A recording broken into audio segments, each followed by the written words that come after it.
Кыргызстан тарыхы предмети 6-класс. Саламатсыңарбы, кымбаттуу балдар? Алтын эрежелерди сактоо менен бирге бүгүнкү сабагыбызды баштайбыз. Сабагыбыздын темасы Улуу жибек жолу жана кыргыздар. Сабагыбыздын максаты Улуу жибек жолунун башаты, жанданышы Кыргызстан аркылуу өтүшү жана Улуу жибек жолунун мааниси тууралуу окуп билесиңер.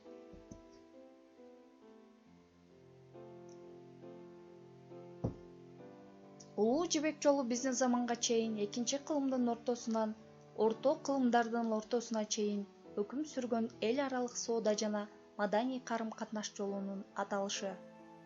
Бул жол чыгышта Кытай, батышта Рим жана Византия дөөлөттөрүн, түндүктө Чыгыш Европаны жана Сибирь аймагын, түштүктө Түндүк Индия аймагын айрым кылымдарда баш коштурган. Кыргызстан аймагы да Улуу жибек жолунун таманында жайгашкан.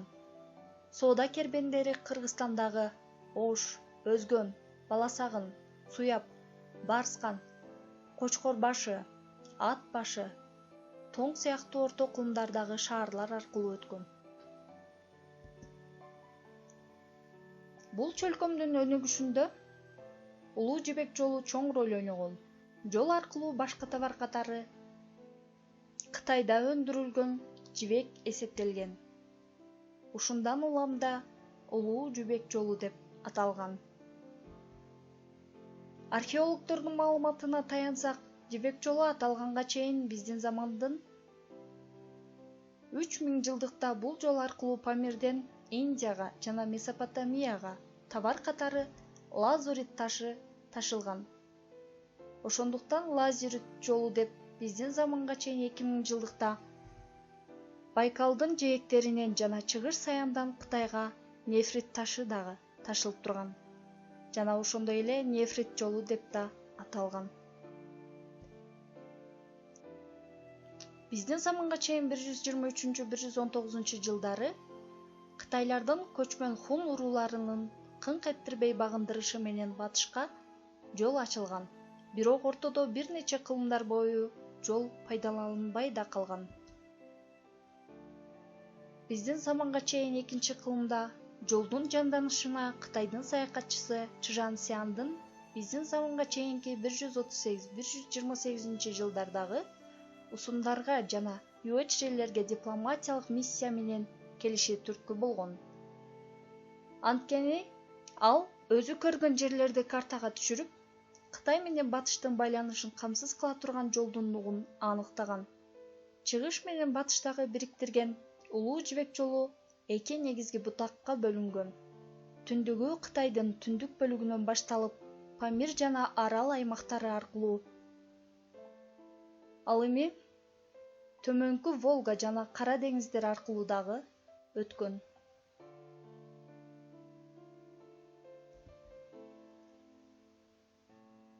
Биздин заманга чейин 123-119 кылымдарда негизинен Кытайда жибек кеземелерин, фарфорлорду сурашкан. Индия, Ирандан келгендер жалпы жердеги айнек идиштерди, нефриттерди, лазурит таштарын, алтындан, күмүштөн жасалган кооздуктар, буюмдар, килемдер, жаңгак чыгачы, айыл чарба азыктары, вино жана башкаларды талап кыла башташкан.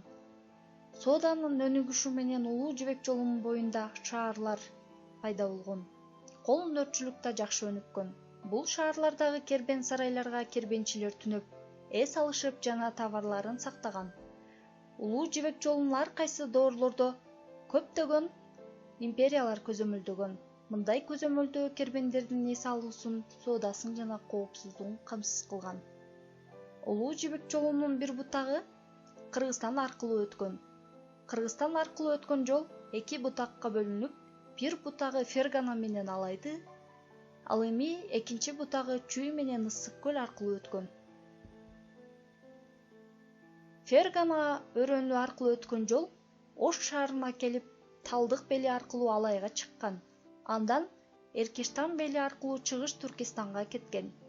Экинчи бутак Ташкенттеги Чыгыз Тараз шаары аркылуу Чүй өрөөнүндөгү Новокет, Баласагын жана Суяп шаарларына келген.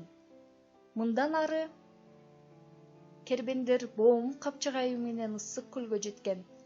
Анын эки жээгин бойлоп жүрүп отурушуп, Каркыра аркылуу Текеске жана Барскон шаарларына токтогон.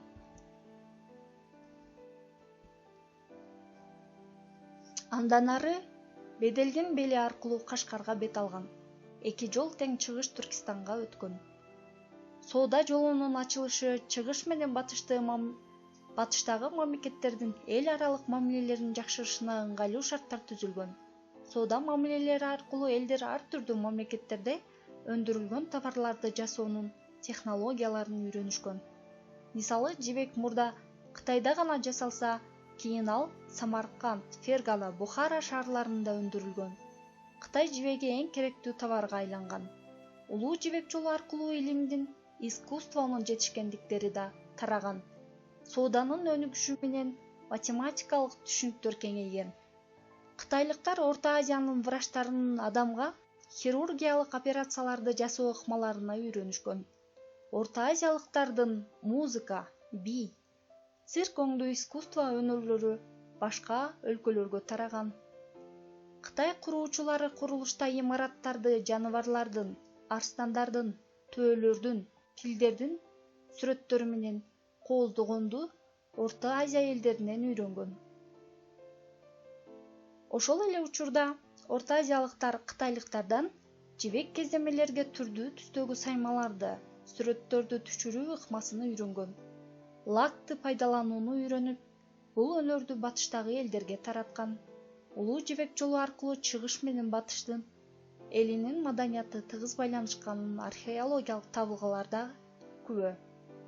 15 кылым бою чоң миссия аткарган бул жолдун мааниси 15-кылымда деңиз, океан жолдорунун ачылышы менен бара-бара жоюлган. Кыргызстанда бул жолдун эстелиги катары Ташрабат кербен сарайы сакталып калган.